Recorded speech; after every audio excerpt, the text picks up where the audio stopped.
तो स्टूडेंट्स, मैं रजत भुवनेश्वर से आप सबके लिए लेके आया हूं कंप्यूटर साइंस और आईटी का अपना पहला यूट्यूब चैनल कोर्स।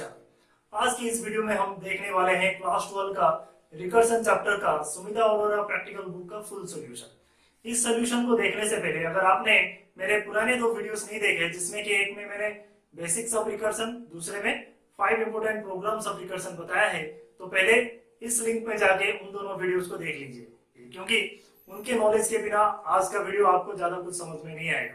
तो चलिए शुरू करते हैं आज का वीडियो। जैसे कि हम देख सकते हैं क्वेश्चन नंबर 1 में ये कहा है कि consider the following function num vowels which takes a string s of lowercase letters and returns the number of vowels in the string parameter. Fill the missing functionality.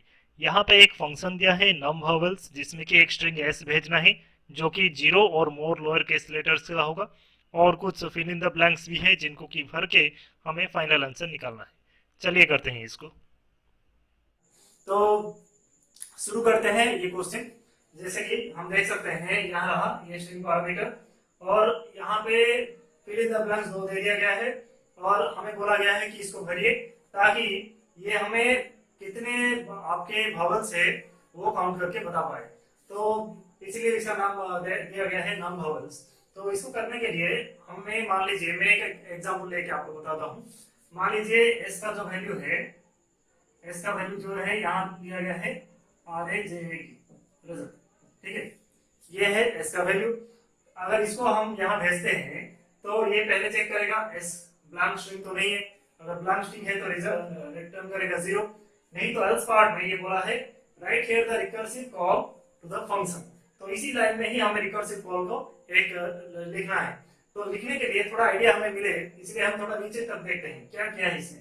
ये एस ऑफ 0 को compare कर रहा है कि इनमें से कोई एक कैरेक्टर है क्या, वो ए ई आई ओ यू जैसे कि आप जानते हैं वोवल से, तो उससे कंपेयर कर रहा है उसके अंदर है या नहीं। अगर है तो 1 प्लस यहाँ फंक्शन कॉल हम लिखते थे नॉर्मली रिटर्न में, और नहीं तो रिटर्न 0 प्लस यहाँ एक वेरिएबल दिया है नम इन रेस्ट। तो हमें ऐसा लगता है कि ये जो वेरिएबल है ये जो है फंक्शन कॉल को स्टोर कर रहा है। तो हम यहाँ क्या करेंगे, नम इन रेस्ट जो है num underscore in underscore rest यहाँ लिख के यहाँ पे हम क्या करेंगे, num in rest is equal to, हमारा फंक्शन का नाम है नम वावल्स, तो यहाँ हम लिख देंगे नम वावल्स अंडरस्कोर वावल्स। यहाँ पे उसको हम क्या ना एक कैरेक्टर छोटा करके नेक्स्ट कॉल में भेजेंगे, इसीलिए हम क्या करेंगे, यहाँ स्ट्रिंग स्लाइसिंग हम यूज करेंगे S1 कॉलन ऐसा, ठीक है। तो इसके करने के पीछे का रीजन भी मैं बताऊंगा अभी। और यहाँ पे ऐसे क्यों किया, देखिए जैसे कि ये रहा स्ट्रिंग S, इसका अभी इंडेक्सिंग अगर करूँ, आप मेमोरी में देख लीजिए RAJAT, ये 0 1 2 3 4 रहा। इसको अगर मैं रिकर्सिव कॉल में छोटा करना चाहता हूँ अगली बार जब भेजूंगा, तो मैं क्या करूंगा, अगर एस का स्लाइसिंग में कर देता हूँ 1 से लेकर लास्ट तक, तो नेक्स्ट स्टेप में ये जाएगा क्या, AJAT जाएगा, AJAT ना कि RAJAT। तो इसी हिसाब से ये छोटा हो गया। तो यही हम चाहते हैं, जैसे कि रिकर्सन का काम क्या है, जो प्रॉब्लम को एक एक स्टेप बाय स्टेप छोटा करो, तो वही हम करेंगे। अगर भावर मिल गया तो हम ये जो छोटा वाला स्ट्रिंग को नेक्स्ट स्टेप में भेजेंगे, इसीलिए ये नॉम इंटरेस्ट को यहाँ मैं लिख दूंगा अभी, जो कि फंक्शन को कॉल किया है विद द चेंज स्ट्रिंग। तो हम क्या करेंगे, यहाँ लिखेंगे नम अंडरस्कोर इन अंडरस्कोर रेस्ट। यहाँ पे 1 प्लस नॉम इन रेस्ट करने का मतलब है कि हमें यहाँ पे एक भावर मिल गया, और हम यहाँ पे इसीलिए उसका काउंट को 1 प्लस कर दिए, और नहीं तो अगर भावर नहीं मिला तो इस पार्ट में 0 प्लस करके वही स्ट्रिंग को चेंज करके भेजेंगे। तो अभी समझते हैं रिकर्सिव कॉल काम कैसे करता है। पहला स्टेप में आप देखिए एस ऑफ 0 जो कंपेयर हुआ, यहाँ एस ऑफ 0 कौन सा है, एस ऑफ 0 जो है यहाँ पे R है। तो R को कंपेयर करेंगे हम, कि R को चेक करेंगे कि ए आई यू के अंदर है क्या नहीं है। तो हम एल्स पार्ट में आ जाएंगे, तो ये वैल्यू ऐसा कुछ रह जाएगा आपका, जो ये जो आएगा 0 प्लस नॉम इन रेस्ट रहेगा। तो अभी जो नेक्स्ट स्टेप में एस का वैल्यू जाएगा वो AJAT जाएगा, ना कि RAJAT, क्योंकि हमने स्लाइसिंग करके निकाल दिया है। तो एस का वैल्यू जो है अभी नेक्स्ट स्टेप में एस का वैल्यू जो है AJAT रहेगा। AJAT गया, एस में रिसीव हुआ अभी AJAT जो है अंदर आएगा, अभी इसको कंपेयर किया गया, नहीं हुआ ये, एल्स पार्ट में आए तो यहाँ पे हमने फिर से स्लाइसिंग करके इसको JAT बना दिया नेक्स्ट स्टेप के लिए। अभी ए को कंपेयर कर रहे हैं यहाँ पे, एस ऑफ जीरो मतलब अभी ए को कंपेयर कर रहे हैं AEIOU में। हाँ ये सेटिस्फाई हो गया तो 1 प्लस नॉम इंटरेस्ट हो गया। तब नेक्स्ट स्टेप में आपका आ जाएगा 0 प्लस 1 प्लस नॉम इंटरेस्ट। अभी नॉम इंटरेस्ट में ये जो स्ट्रिंग है हमने छोटा कर दिया है तो अभी JAT जाएगा। अभी ये JAT नहीं JAT जाएगा। फिर JAT जब आएगा यहाँ फॉल्स होगा, फिर एल्स पार्ट में यहाँ अभी AT रह जाएगा क्योंकि जब स्लाइसिंग होगा यहाँ पे स्लाइसिंग होकर AT रह जाएगा। और एस ऑफ जीरो कौन सा होगा, यहाँ पे एस ऑफ जीरो है J। अभी J को चेक किया जाएगा AEIOU के अंदर है क्या, नहीं है, तो अभी हम एल्स पार्ट में आ जाएंगे 0 प्लस नॉम इंटरेस्ट। तो 0 प्लस 1 प्लस 0 प्लस नॉम इंटरेस्ट। अभी नॉम इंटरेस्ट में जो स्ट्रिंग जाएगा AT जाएगा ना कि JAT, तो अभी ये स्ट्रिंग हट के हो जाएगा अभी AT में फिर से ये फॉल्स होगा, एल्स पार्ट में आएंगे। यहाँ पे जो देखिए स्लाइसिंग हो गया, इसका जो स्लाइसिंग हो के एस अभी सिर्फ रह गया ए कैरेक्टर का T, और एस ऑफ जीरो जो है यहाँ पे ये ए है, यहाँ अभी होगा ए को कंपेयर किया जाएगा AEIOU में है या नहीं, ए है तो अभी 0 प्लस 1 प्लस 0 प्लस 1 प्लस नॉम इंटरेस्ट ऐसे होगा। फिर अभी लास्ट स्टेप में नॉम इंटरेस्ट में जाएगा सिर्फ T, और ये आ जाएगा अभी T। और अभी जब इसको लाएंगे यहाँ कंपेयर करेंगे, ये फॉल्स हुआ, एल्स में आएंगे, यहाँ पे देखिए स्लाइसिंग हो गया तो ये नॉर्मल स्ट्रिंग हो गया, ब्लैंक स्ट्रिंग हो गया। और ये T जो है एस ऑफ जीरो जो है T, अभी एक जगह T को चेक किया जाएगा है या नहीं, नहीं है तो 0 प्लस हो जाएगा ये 1 प्लस 0 प्लस 1 प्लस 0 प्लस नॉम इंटरेस्ट। अभी ये जो है ऊपर जाएगा ब्लैंक स्ट्रिंग, तो एस का वैल्यू ब्लैंक स्ट्रिंग है तो अभी इस जगह पे आपका आ जाएगा पूरा रिटर्न हो जाएगा 0, तो टोटल आपका आंसर यहाँ पे आएगा 2। तो इस हिसाब से इसको किया जाता है। आशा करता हूँ आपको समझ में आया होगा। अभी चलते हैं दूसरा सवाल पर।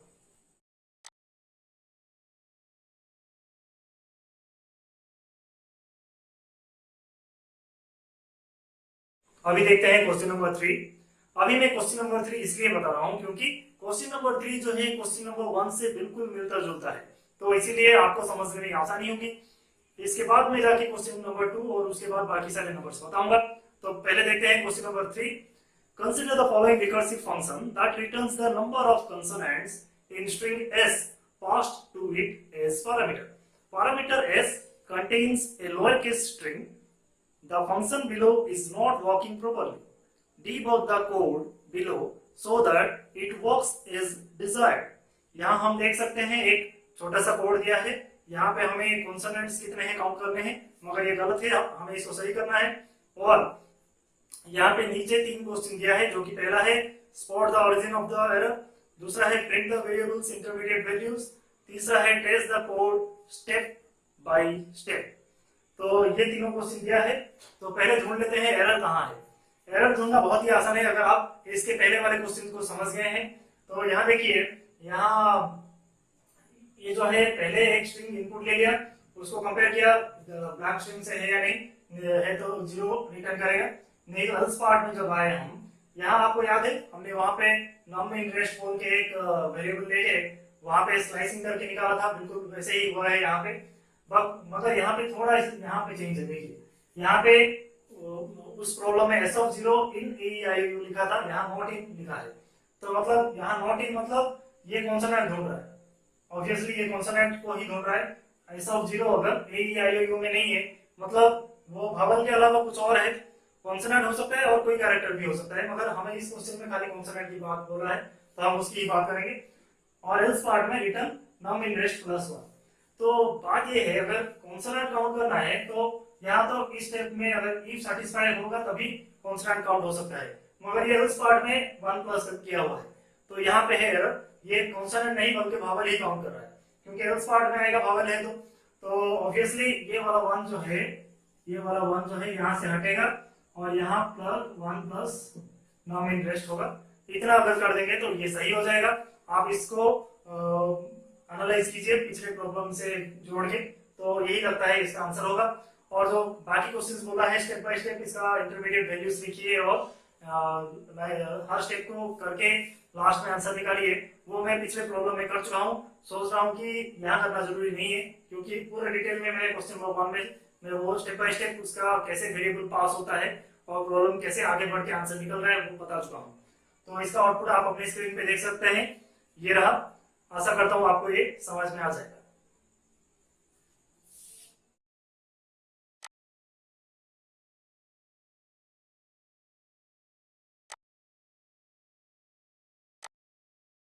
तो अभी आते हैं फिर से क्वेश्चन नंबर 2 में। क्वेश्चन 3 को खत्म करने के बाद यहाँ थोड़ा बड़ा सा क्वेश्चन आपको दिख रहा होगा स्क्रीन पे। ये क्वेश्चन मोटा मोटी क्या कहता है मैं आपको समराइज करके 20 सेकंड के अंदर बता देता हूँ।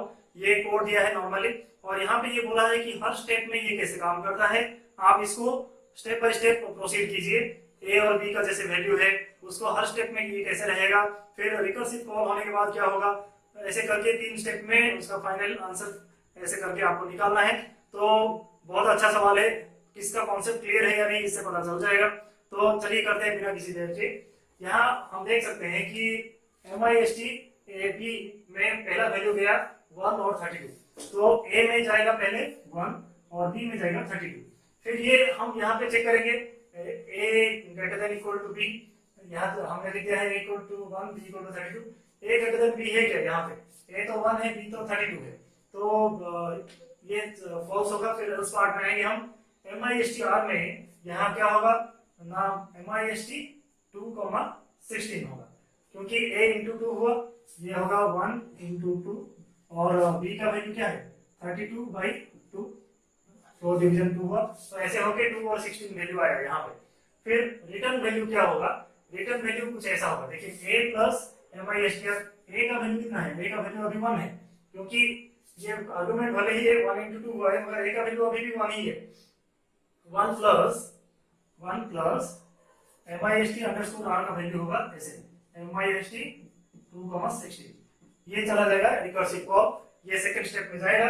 सेकंड स्टेप ये रहा, सेकंड स्टेप में a का वैल्यू हुआ 2, b का वैल्यू हुआ 16, ये रहेगा। यहाँ फंक्शन हेडर को हम लिख सकते हैं चाहे MIST 2,16, यहाँ पहले स्टेप में था DEF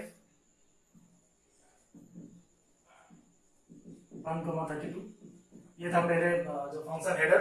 तो इसके बाद a का वैल्यू आएगा आपका 2 और b का वैल्यू आएगा 16, a का वैल्यू 2 रहा और b का वैल्यू रहा 16। उसके बाद जो है MIST underscore r is equal to, ये क्या होगा, अभी a का वैल्यू अभी हो गया 2, तो 2 इंटू 2 होगा और 16 तो डिवीजन 2 होगा, तो ऐसे होके आंसर आएगा। ऐसे आंसर नहीं मतलब इंटरमीडिएट वैल्यू MIST के अंदर आएगा यहाँ पे 4, यहाँ पे आएगा 8।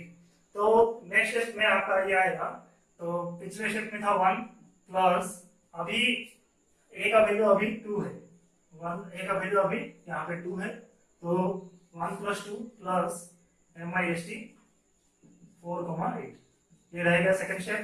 अभी देखिए सेकंड फंक्शन कॉल यहाँ पे रिकर्सिव कॉल होने वाला है, ये पहला रिकर्सिव कॉल था, ये दूसरा रिकर्सिव कॉल है। अभी 4 और 8 पास होगा यहाँ से, तो यहाँ पे हो गया 4, यहाँ पे हो गया 8, तो यहाँ पे MIST में वैल्यू पास होगा क्या क्या 4 और 8, तो ये DEF MIST ये 4,8, तो a का वैल्यू हो गया 4, b का वैल्यू हो गया 8। MIST अंडरस्कोर r में क्या होगा, यहाँ 4 इंटू 2 होगा, यहाँ 8 डिवाइड बाई 2 होगा, ठीक है। तो ऐसा हो गया, ये हो गया कुछ MIST 8,4, ठीक है। तो अभी a का वैल्यू कितना है बताइए आप, a का वैल्यू अभी भी 4 है न कि 8, काफी बच्चे धोखा खाते हैं ऐसे। तो 1 प्लस 2 प्लस 4 प्लस MIST ये हो गया 8,4। अभी आप देख सकते हैं ये अगले स्टेप में जाएगा 8 और 4, ये 8,4 गया।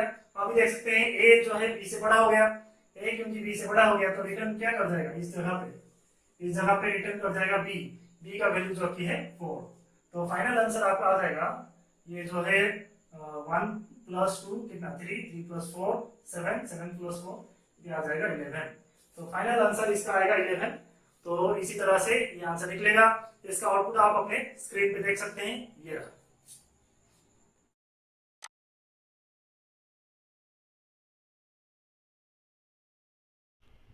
क्वेश्चन नंबर 4 ये कहता है कि A geometric progression is a progression where the each term is a multiple of the previous one.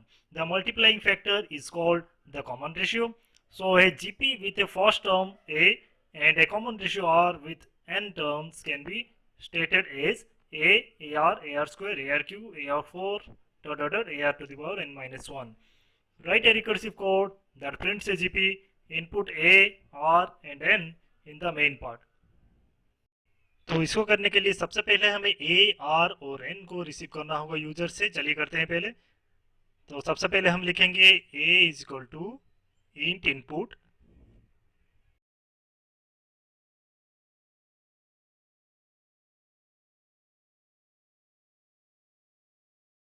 तो इस क्वेश्चन को समझने के लिए हम एक एग्जांपल लेते हैं। इससे पहले आप देख लीजिए जीपी का कॉन्सेप्ट मैंने यहाँ समझा दिया है। ए आर और एन को देखें, ए होता है फर्स्ट टर्म, आर होता है common ratio, n is the number of terms और सीरीज कुछ ऐसे रहता है a r to the power 0, r to the power 1, a r to the power 2 up to a r to the power n minus 1। तो मान लीजिए यहाँ पे ए को हमने लिया 2, आर को लिया भी 2, एन को लिया 3। तो हमने यहाँ पे भेजा क्या 2, 2 और 0। तो ए में रिसीव हुआ 2, आर में रिसीव हुआ 2, आई में रिसीव हुआ 0। आई का वैल्यू अभी n माइनस 1 है क्या, n का वैल्यू 3 है।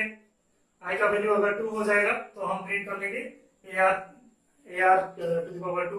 नहीं तो यहाँ पे हम प्रिंट करेंगे, अभी पहले स्टेप में क्या प्रिंट होगा, ए का वैल्यू है 2 इंटू आर का वैल्यू है आपका 2, आई का वैल्यू है अभी 0। तो आई का पावर होगा 0, 2 को पावर 0 होके ये आ गया आपका वैल्यू 2 इंटू 1। तो पहला स्टेप रह गया 2। तो दूसरे फिर हमने रिटर्न कर दिया, यहाँ पे देखिए ए को और आर को आई का वैल्यू 1 बढ़ा के। तो आई का वैल्यू यहाँ आया 1 बढ़ के और यहाँ ये फॉल्स हुआ अभी। तो अभी प्रिंट क्या करेगा 2 इंटू 2 टू द पावर 1। तो दूसरे स्टेप में आया 2 इंटू 2। तो प्रिंट हुआ अभी 2 इंटू 2 दैट इज 4। ये पहले स्टेप में प्रिंट हुआ था 2। फिर अभी तीसरे स्टेप में आई का वैल्यू बढ़ के 2 हो जाएगा और ये जब गया यहाँ पे 2 और आई का वैल्यू n माइनस 1, n का वैल्यू 3 है, 3 minus 1 that is 2 is equal to 2 हो गया। तो ये प्रिंट होगा 2 इंटू, यहाँ पे लिख देता हूँ 2 into 2 to the power 2 that is equal to 2 into 4 that is equal to 8। तो 3 टर्म्स रहे इस सीरीज के 2, 4 और 8 जो कि आपके जीपी का है। तो आशा करता हूँ आपको ये समझ आया होगा। इसका आउटपुट आप अपने स्क्रीन पे देख सकते हैं, ये रहा।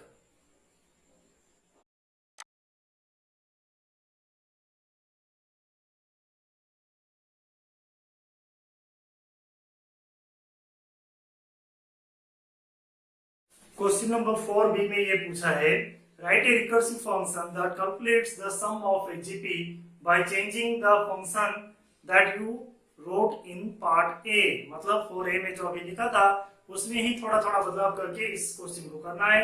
Obtain a r and n in main part, ठीक है। Highlight the changes that you were made to get the desired result. तो अभी करते हैं इसको। तो मैंने इसीलिए इसको मिटाया नहीं है, यहाँ पे वैसा का वैसा ही है ये। आप देखिए यहाँ पे हम क्या चेंजेस कर सकते हैं जिससे कि हमें इसका फाइनल सम मिलेगा जीपी का, sum of the all the terms of the GP. तो यहाँ पे हम जो प्रिंट करते थे पहले इसको हटाना होगा, प्रिंट की जगह कुछ ऐसे लिखना होगा ताकि फाइनल आंसर करेक्ट हो और यहाँ रिटर्न कर पाए हम, ताकि उसको प्रिंट कर पाए। तो यहाँ पे मैं रजिस्टर से इसको मिटा रहा हूँ, यहाँ पे इसको मिटाया और ये इंटरनल वैल्यूज को भी मिटा देता हूँ थोड़ा ताकि आपको कंफ्यूजन ना हो। ये प्रिंट स्टेटमेंट को भी हटा रहा हूँ मैं और यहाँ पे रिटर्न स्टेटमेंट में भी थोड़ा चेंजेस करना पड़ेगा। यहाँ चेंजेस क्या होगा मैं बताता हूँ। यहाँ एल्स में रिटर्न करना पड़ेगा a into r to the power n, ये n नहीं मतलब i प्लस यहाँ पे होगा GP A R I plus 1, ये होगा चेंजेस। ये पहला स्टेप का चेंज हुआ। फिर लास्ट स्टेप में जब आई का वैल्यू n के साथ n-1 के साथ इक्वल हो गया तो ये लास्ट स्टेप का वैल्यू रिटर्न करेगा। तो यहाँ पे भी रिटर्न करना चाहिए हमें a इंटू आर इंटू आई। तो ये फाइनल वैल्यू यहाँ आके फाइनल स्टेप में जुड़ जाएगा और यहाँ पे हमें रिटर्न वाला वैल्यू को यहाँ पे RES में रिसीव करना होगा। RES इज इक्वल टू और प्रिंट कर देना होगा RES। तो ये पहले स्टेप में आएगा आपका 2, उसके बाद आएगा 4, उसके बाद आएगा 8। तो यही अगर वैल्यू लेके कॉल करेंगे तो ये आएगा आपका 2 + 4 + 8 दैट इज 2 + 4 6, 6 + 8 14। तो आंसर इसका 14 आना चाहिए। तो जो कि आप अपने आउटपुट स्क्रीन में अभी देख सकते हैं, ये रहा।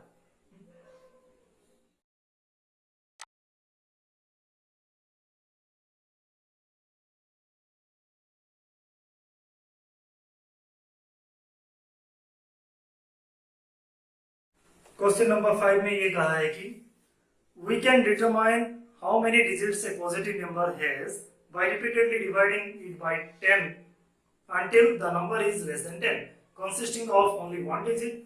We can add 1 to this value for each time we divide it by 10. Implement this recursive functionality in Python and test it using a main function that calls this with the value 15, 105 and 15105. तो ये जो है हमें बोल रहा है कि किसी भी नंबर में कितनी नंबर ऑफ डिजिट्स है। मान लीजिए 3 डिजिट नंबर हुआ या 4 डिजिट नंबर हुआ, कितने डिजिट का नंबर है वो हमें काउंट करके दिखाना है अपने रिकर्सिव फंक्शन से। तो चलिए करते हैं इसको फटाफट।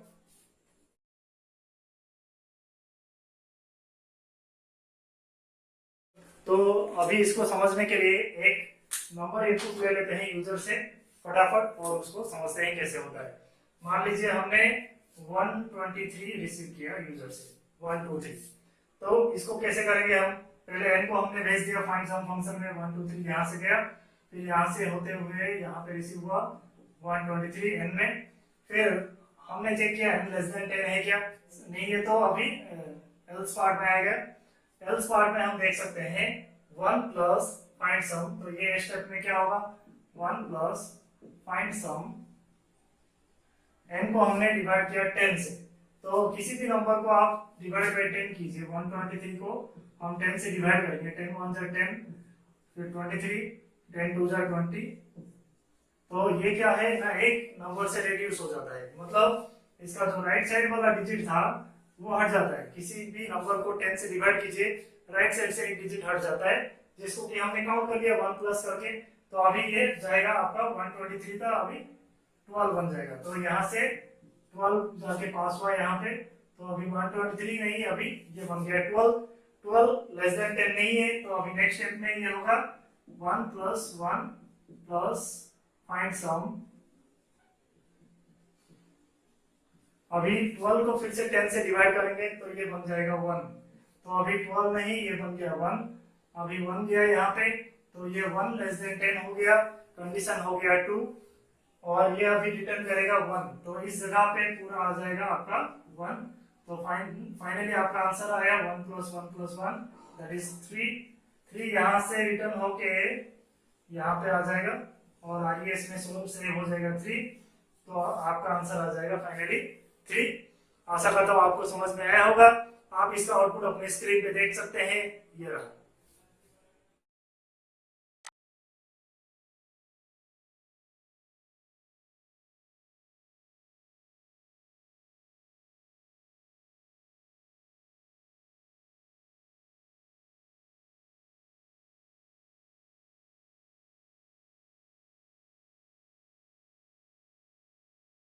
क्वेश्चन नंबर 6 में ये कहा है कि right a recursive Python function that has a parameter representing a list of integers and returns the maximum stored in the list.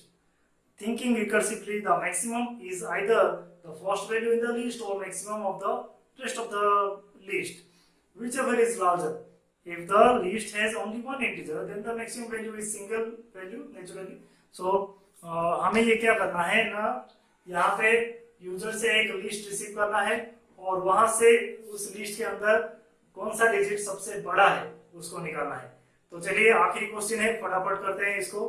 तो पहले यहाँ पे हमें एक लिस्ट इनपुट लेना होगा।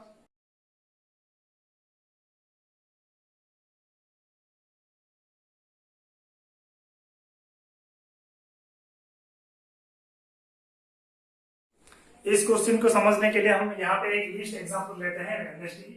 मान लीजिए एलएसटी जो है यहाँ पे है 10, 5, 12, 15, ऐसा एक लिस्ट है हमारा जो कि हम अभी टेस्ट करने वाले हैं ग्रेटेस्ट निकालने के लिए। हमने ये लिस्ट जो है इंडेक्सिंग कर देते हैं हम इसको। अभी हमने ये एलएसटी को यहाँ फाइंड नेक्स्ट फंक्शन में भेजा, उसके साथ इंडेक्स 0 में जो 10 है उसको भी भेजा। तो एलएसटी 0 में मेरा 10 जो कि यहाँ जी में रिसीव हुआ 10, और एलएसटी 1 में रहा वही एलएसटी जो कि अभी मैं लिख रहा हूँ एलएसटी 1 में है हमारे यहाँ पे 10, 5, 12, 15, और जी में है अभी हमारा वही 10। तो अभी हमने टेस्ट करना है कि कौन सा वैल्यू जी में आता है। अभी देखिए यहाँ पे एलएसटी 1 जो है ये ब्लैंक है तो रिटर्न करेंगे जी, अभी तो ये फॉल्स होगा क्योंकि एलएसटी 1 में काफी सारे एलिमेंट है। एलिफ में देखिए एलएसटी 1 का 0 एलिमेंट को जी से कंपेयर किया गया। 0 एलिमेंट कौन सा है इसका, अभी भी जो है 10 ही है। 10 को 10 से कंपेयर किया वो बड़ा नहीं होगा, तो एल्स पार्ट में आगे हमने अभी उसको छोटा कर दिया। एलएसटी 1 को जो है थोड़ा अभी हमने छोटा कर दिया, मतलब उसको स्लाइसिंग करके कुछ ऐसा बना दिया 5, 12 और 15। क्योंकि इंडेक्स 1 से हमने स्लाइसिंग किया है तो इंडेक्स 1 से जो है बाकी एलिमेंट अलग होके निकल आ गए, तो ये बन गया अभी लिस्ट। अभी यहाँ पे इसका 0 एलिमेंट को जो है अभी जी का वैल्यू अभी भी 10 रहा, तो 10 को यहाँ भेजा गया। एलएसटी 1 ये फॉल्स हुआ और एलिफ में आए हम। यहाँ देखिए इसका 0 इंडेक्स जो है अभी ये 5 है, 5 को कंपेयर कर रहे हैं हम 10 से, ये तो फॉल्स होगा। तो इसीलिए हम आगे यहाँ पे एल्स पार्ट में और फिर से इसको रिड्यूस किया। फिर से रिड्यूस किया तो ये इंडेक्स 1 से इधर हो गया स्लाइसिंग, तो 12 और 15 रह गया। अभी 12 और 15 जो रहा यहाँ पे पिछले स्टेप में ग्रेटेस्ट वैल्यू 10 ही था, तो 10 को ही भेजेंगे अभी। तो यहाँ एलएसटी 1 का 0 इंडेक्स में अभी आ गया 12, 0 इंडेक्स में आ गया आपका 12, 1, 2, और जी का वैल्यू अभी भी 10 है।